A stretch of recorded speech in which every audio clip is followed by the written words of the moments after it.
So I'll sort of whip you through kind of the project that I've been undertaking, and then hopefully sort of answer some questions that you may have at the end.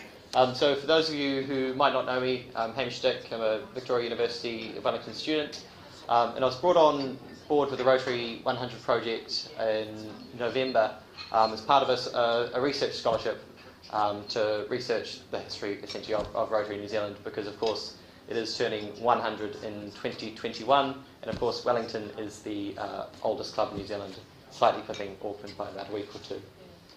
So the purpose of the project is essentially, it's been twofold. So it's for a book which is being written by, not by me, but by the professional historian, probably a better writer than me, Dr. Stephen Clark. And there's also a wiki-tiki, which is an online platform for each club in New Zealand to celebrate their own histories.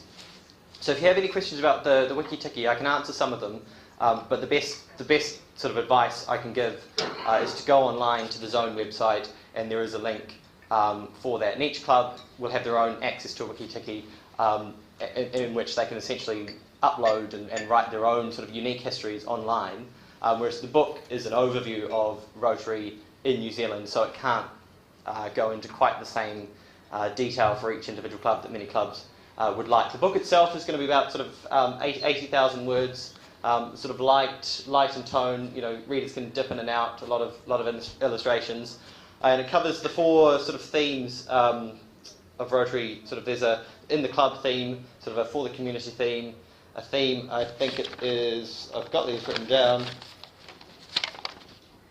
Serving the Future, which is focused on youth and across the world, which is the International Fellowship of Rotary. And so I've sort of approached this from kind of three angles. One's a historical angle, one's sort of a present kind of angle, and one's forward-looking. So the first question there is, you know, what tangible contributions has Rotary made to community wellbeing since 1921, and how? And that's really been looking at the history of Rotary, what it's done, and the role that it's played in the community. And then the second question there is, what role does Rotary play in New Zealand society today? That's essentially, well, I guess it's self-explanatory, asking what Rotary is and the role it serves today. And that for that question, and for the third question, I've been speaking with many Rotarians across the country for the last few months. And then the third question there is obviously, how might Rotary adapt in order to thrive in our uncertain future? And that's of course the million-dollar question that there is no certain answer to. So the research itself, there's been a couple of parts. Part of it has been sort of reviewing the literature that does exist. That's in terms of both sort of academic literature written on Rotary, which is very little, unfortunately, but also the literature and books, for example, that clubs themselves have produced. Interviews with Rotarians from many clubs around the country, from many different perspectives, you know, from district governors to people who have only been in Rotary sort of a week or two, seeing what everyone else can add to that conversation. Communication with clubs across New Zealand and the Pacific, because of course this is a Pacific celebration as well as just a New Zealand celebration, and then the collation and analysis of this material for Dr. Stephen Clark, who's authoring the history, and for the Rotary Centenary Committee. And in the left there, on the left, sorry, I've created a sort of a very brief timeline. I can't go into detail of every single event and every single contribution that Rotary has made, because that would take 100 years to go through. But you can see there just some the projects that Rotary's been involved in, from the the Karitani Hospital, which is Wellington's first major project, the Crippled Children's Society, milk in schools, sort of food parcels to Britain during the war, halls at sort of Massey University, and telethons and Polio Plus campaign, and various other projects of varying degrees. So about 80 clubs over the summer period contributed to the project in some way, from Invercargill to Whangarei. As you'll be aware, sort of Rotary is somewhat anarchic, as one district governor described it to me. So it's difficult. That's been a challenge for me, getting involvement from every club, because every club has its own objectives. Obviously, Wellington is celebrating its 100th milestone, and Wellington and Auckland have been leading the project. But other clubs, they've been focusing more on their own milestones and have less of an interest in the centenary celebration. So I could go on forever about the project. If you want to ask me about a particular project, feel free to. I will answer to the best of my knowledge. And so, sort of looking back is kind of that first question of research there. Sort of what tangible contributions has Rotary made to community wellbeing since 1921, and how? And I've included a quote there from, I think he was a New Plymouth Rotarian from memory, Tom List, and he said, "Rotary is a revolt of the marketplace against materialism," which is quite a nice quote, I felt, and it's very appropriate because that was made in sort of the 30s, and it was included in a book by Fred Hall Jones, who we have to thank for much of the history of Rotary that we know now. He wrote 2 historical publications, I think in 1955 and 71, documenting those early years of Rotary very, very well. So if you are interested in sort of more detail on the history of Rotary itself, get a hold of one of those books. They are in the National Library, and I'm sure perhaps the club will have a copy as well. So the key kind of findings so far from this question up there. So at least sort of 65 of the 260 active clubs, interestingly, have their own well-documented histories in the form of a book or a booklet. One club itself from Auckland has a history publication which is 450 pages long, considerably longer than the centennial publication for Rotary in New Zealand will be. So it's all about finding what's important and what tells the story of Rotary in New Zealand, rather than going through the history detail by detail, name by name. But on the flip side, many clubs are unaware of their own history. I spoke to one of the earliest clubs formed in New Zealand. I won't name them, but when I was speaking to them, they had no idea, and the club members and the oldest club members had no idea of the contribution that their club had made to their community. And I was, I'm not a Rotarian, I'm a Rotaractor now. Actually, since being a part of the project, I've sort of become part of the family, so to speak. But I found that I was telling them about their own history, which is great to some extent. But that shows the real purpose that the history book and the history celebration will serve. It's about informing Rotarians about the role that the club has played and the role that the club plays in order to better serve the future. And so, interestingly there as well, 2 of 6 districts have written history publications, and there have been 3 national histories. The first 2, like I mentioned, by the Invercargill Rotarian Fred Hall Jones, I think was the son of the Prime Minister, William Hall Jones, a lawyer from Invercargill, just a bit of knowledge there. And the history in 1983, which was called Rotary in the 70s, which built upon Hall Jones' publications of. I spent my summer reading all those. They were very, very enjoyable, very informative. And that's kind of the key source, so to speak, for the early years, because obviously you don't want to duplicate the work that's already been done so well. Rotary's contribution to civil society is very well recorded in papers past, and newspapers have been again an excellent source of information. But papers past only goes sort of so far as 1950, and depending on the publication, but we have found that there's a gap sort of in the 70s and 80s and perhaps 90s, where it's become a lot more difficult to find information. It's very easy to find information which is a century old, that's been well recorded, and it's easy to find information which is current because that's in the memories of Rotarians around today. But once you get to the 80s and 90s, it's a little bit more challenging because it's not been so well recorded, and there are fewer Rotarians around today who can recount that. And the project has identified sort of 123 primary club resources from 76 unique clubs of varying forms, which will contribute in some way, shape or form to the centennial history. And so that's just a slide of sort of put that together I think last night, sort of just some clippings that I've used for the project so far. It just gives you kind of a good taste of how Rotary has really been celebrated in the media and in the local press. And it's interesting sort of looking at the relationship between the media and Rotary. Going back sort of 100 years, Rotary was a key feature in sort of newspaper publications, and every week, or sort of, or more frequently than every week, you'd find as the Dominion sort of a write-up of the Wellington Club and who was speaking and what was going on.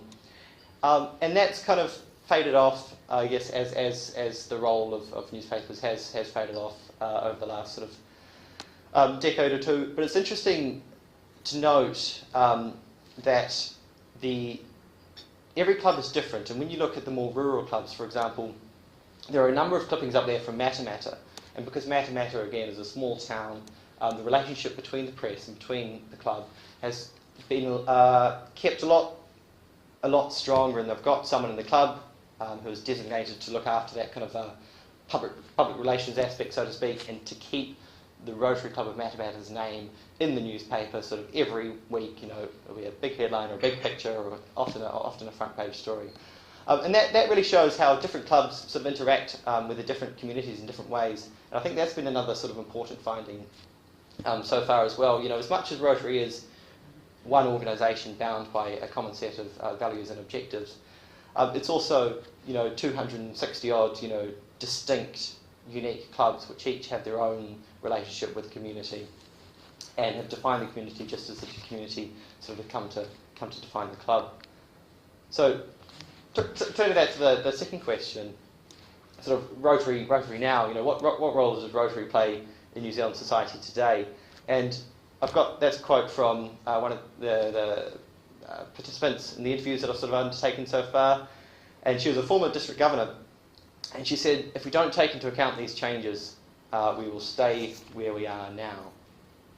Perhaps something to ponder. So the key findings of kind of this question here have been that, obviously, while the influence of Rotary remains very, very strong, many Rotarians have expressed concerns regarding the sustainability of membership. Each Rotary Club is defined by its community, just as I said, just as the community is defined by the club. And as I think I mentioned earlier as well, one former district governor described the movement as anarchic, accounting for the significant differences in membership, tradition and organisation between the clubs. So I guess these qualities merit consideration when Rotarians come to consider what the role that the club plays now, or the role the club should play, and how it should adapt to the changing times. So this is kind of a, perhaps it might be a little bit scary, this graph. As you can see, Rotary grew very, very, very strongly over the first half of the last century. And indeed, there was one point where Rotary in New Zealand, there were more Rotarians in New Zealand as a proportion of the population than there was sort of anywhere else in the world. And Rotarians were held in very, very high regard, and Paul Harris visited the country, obviously the founder of Rotary visited the country in 1935, rapturously received, and when he was received by the incoming Governor-General at the time, was Viscount Galway. He was the first official guest in Wellington here in April 1935, and Paul Harris recounts in his memoir, he recounts how Rotarians in New Zealand were held in higher regard than anywhere else in the Commonwealth, including Britain herself, and second only to America. But obviously, as we are all aware, times change, and membership is one of the challenges that changing times has brought. And another interesting read was Robert Putnam's book, Bowling Alone. Some of you may be familiar with. I think it came out in 2000. It's worth a read. He wrote how sort of membership in service clubs like Rotary has been steadily declining as we become sort of together alone, so to speak, which is another phrase from a sociologist, Sherry Turkle.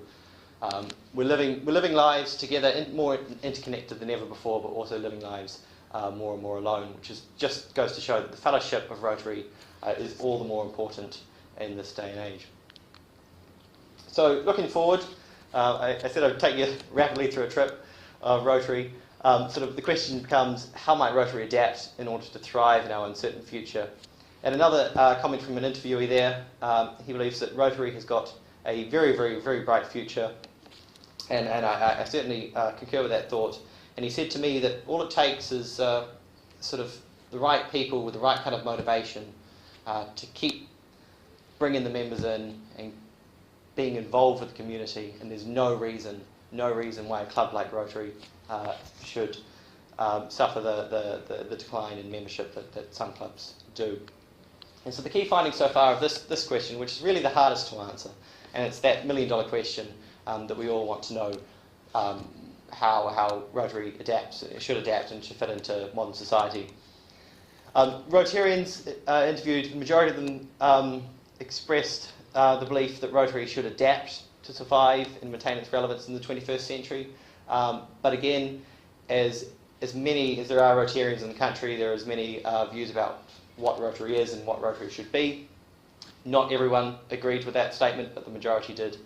And then I think that takes back to that first point on the left there, that Rotarians interviewed expressed significant variation in the perceptions of Rotary as present in the community, what Rotary was and what Rotary should be seen to be. I kind of came up with a term over the summer. I think I was sort of half asleep at night, and I sort of, the project was on my mind, living and breathing it. I call it kind of Rotonomics, which is the Rotarian approach to business and to community and responsibilities and to interpersonal relationships, all defined by an inherent duty of service. And that's really what Rotary is. It's a different way, that's what, at least what I've seen it to be. It's a different way of going about life, and it's a different way of going about business, defined not by profit, but by service. And I think he who profits most serves best, I think is the line from memory. And so really the opportunity is, in an economic climate sort of increasingly guided by well-being, the question is, how might the organisation represent itself as a movement defined by its desire for economic justice? And I'm just one voice, but really I think that's the niche that Rotary must find in order to really adapt to the changes of the 21st century. So I've really kind of whipped you through the research project as it is in sort of the past, the present and the future, bearing in mind simply that if I was to go detail by detail, it would take more than 100 years. But if there are any questions about any particular aspects of that project, I'll be happy to answer them, certainly. Yes. Mine's more to do with numbers than words. I'm just curious, in terms of Rotary's influence in communities, is there any attempt to quantify the amount of dollars or value or volunteering hours or anything that have been contributed in a snapshot somewhere to give a bit of a feel for it? That'd be really, really good, but there has been no attempt to do that. I think we can certainly do it sort of club by club, and some clubs have sort of got that in their own sort of annual reports or in their own histories. This is what our club has contributed to the community. But I think the real problem is that if we wanted to do that nationwide, it would be very, very difficult. Yeah, I can understand the nationwide. It becomes almost impossible. Right? Yes. Just in terms of a little sample or slice that gives a flavour of that value, because you can see it in one community, you can know that it's so say sort of perhaps unfolding it up. Yes. No, that's I'll feed that idea back. I think it's a good one. Or even what mightn't have happened in the community if Rotary hadn't done its work. Yes, yeah. So it would be a qualitative, not quantitative, qualitative Yes. assessment of outcomes. And we do that all the time in government and business. So even if you can't tie it down in numerical sense, it would be useful to have an output section. Yes, it's I guess the book sort of the idea is to talk about these outputs. I haven't sort of talked specifically on sort of projects community by community, and that will be obviously in the centennial publication.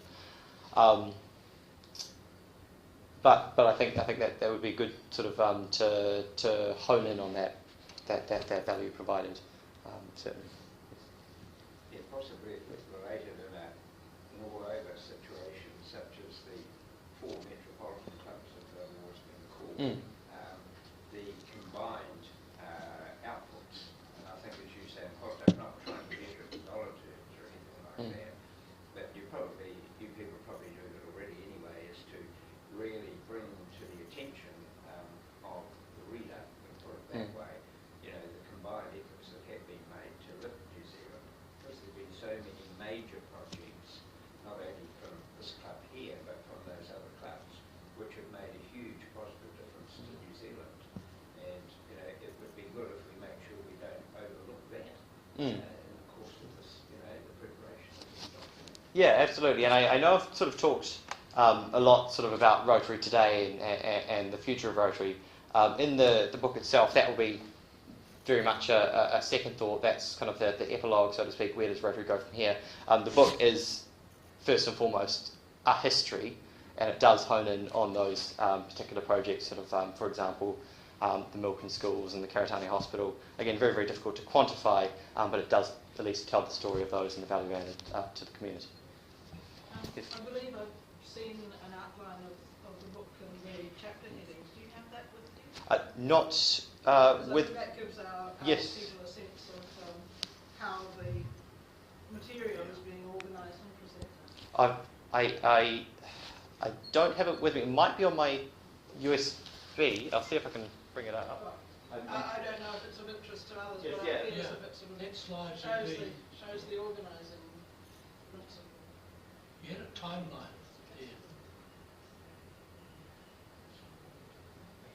While you're looking it up, I could just comment to people that I've had the chance to read an early draft of the first chapter. I must say the writing style is very engaging, and it makes it it brings it to life and gives you that sense of pride in what's being achieved. So I think we can feel really positive about where this is going. Unfortunately, I don't have it with me. I think it is available on the Wellington Rotary Club website from memory. I might be incorrect. Your president will certainly have a copy, and someone will have a copy. Or if you give me your email, I'm happy to send it to you this afternoon. Or no, anyone else. Sorry, yeah. But yeah, unfortunately, I don't. But it does. It sort of. The structure of the book is that it takes sort of the reader chronologically through Rotary's story. Sort of the first two chapters have been drafted, and the first one is sort of 1921 to the end of that decade, and then the second one is from the 30s through to the end of the Second World War, and then sort of you've got, I think, sort of 4 or 5 more chapters chronologically, and then that last chapter is the one which asks where is Rotary going. Is that on the book website? Yes. For the book that might be unmatched? Yeah, there's I'm pretty sure, just speaking from memory here, on the Wellington Club website there is a link to the history. We'll see if we can. Don't worry too much, but it could Yeah. be worth dropping into your presentation slides, because I think it gives a sense of reality to how this is being organised and run through. Yeah, I won't look too hard, but I think I have seen it as a PDF sort of on the Wellington Club website. Yes. Your presentation slides today, Yes. can they be sent to Rebecca and distributed to all the members? Yes. Yeah. I'll send. Can you organise that? Direct. Oh yeah. Oh, you can. Oh, wonderful. Yeah. Because On that top of would it. be really good. Yeah. No problem. No problem. You've been doing this work as helpful research for the national project. Yes. In terms of our club, in terms of fleshing out things that our club needs to do, are you aware of what's happening for our own club in terms of the next step of putting stuff up on the website when it's set up? On the wiki, you mean specifically? Yeah. So the wiki sort of is it's brand new, so to speak. Very little has been put on it so far. So the Wellington Club hasn't essentially put anything on it. It's only just been launched. It's got a few teething problems still to be worked through. There will be zone level communication regarding that when it's ready, and that's as well on the zone website. But the club, the next step for the club to take essentially is to delegate someone to be looking after the wiki, and someone to gather that information and then tell the story. Yeah, but you're right. The book itself is not a Wellington history per se. It's a national history. And basically the goal is to have that By 2021. Yes. Yeah. So it's very much an ongoing project at this point. There's a lot of us who moved to this Wellington Club over time, Thank but you. we come from previous clubs that have done some absolutely outstanding things. Yes. Rotary Club of Remuera was involved in diabetes programs. We've had Professor Bob Elliott, one of the big, great names in diabetes research in New Zealand, and it's been dealing with different aspects. And right now, a number of other subsidiary diseases. And besides working with Middlemore, Burns Unit, absolutely amazing things. And the story is, would those type of projects be at all indicated? Or have you approached the different clubs to see if they could just send you 3 of their major projects? Everybody's been involved in Polio Plus, etc. Because those are national initiatives. But individually, as you said very early on, our clubs were oriented towards the community, towards the needs and the opportunities that arose within those communities. And in Auckland in particular, we had some absolutely eminent scientists that were involved in the health sector. So they did some brilliant things. Yes, very much so. In response to your question, the story is, not just a history of the oldest clubs in New Zealand, not just a history of Wellington, it's a history of Rotary in New Zealand, and that means involving every single club, and every single club has been contacted and invited to contribute to the history project. Not every single club has done so yet. Obviously 2029 is a long way off, and like I said, many clubs have all sorts of different objectives. Some have got back and said, to be quite honest, we're focusing on something else, we don't have the resources or the means to contribute to the history project. But every single club has that opportunity, and from memory, the Remuera Club has contributed, but that's just from memory. I can check on that. Follow it up, I can send Yes. the President a reminder, because Yes. that would be very important for that to be known. Yes, yes. Actually, that does raise a question that it's really good, of course, that you're approaching all of the clubs. But if somebody is from another club and maybe has background papers that they're still holding from a previous time, maybe there's some sort of advice or some sort of process where people could send material that they have. It could well otherwise be that things get lost. That's a good point. So far, when I've contacted a club, and a club will say, "Oh, sorry, this particular project was with this club member, and he's now with this club or this club." We've then sort of gone to that member to request that information. But I guess we can't sort of from here. We wouldn't want to micromanage a club. I guess the onus is on the club to look after its own. No, that's not quite Not what I mean. your question. It's more reminding members, look, if you've got material sitting in your garage that's from a club you used to belong to, don't let that get lost. Here's a process for passing it in. I mean, I know, for instance, Yeah. I mean, my father was a member of Brickland Rotary Club. I just come across 1 or 2 old bits of material of his, old club newsletters and things. Now, that's the kind of thing that just strikes me. Is there a process, or would it be good to have an article in some of the district communication or something saying, have you got stuff from a previous club that you could contribute in such and such a way? Just floating the idea. Yeah, so it'd probably be a good idea to have an article or some kind of communication encouraging people who have material which belongs to a particular club to pass it on to the club. At the moment, the process, as I mentioned, has been to rely on the clubs to seek out that information themselves. But you're right, a lot of material does get lost.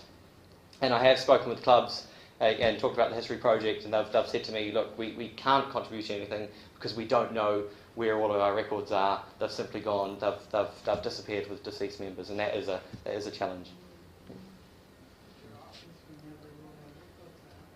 But Wellington, I must say, I think has the best kept records of any Rotary Club in New Zealand. And if anyone is interested in the Wellington Club history specifically, the Turnbull Library has boxes and boxes and boxes and boxes of records, which are absolutely fantastic.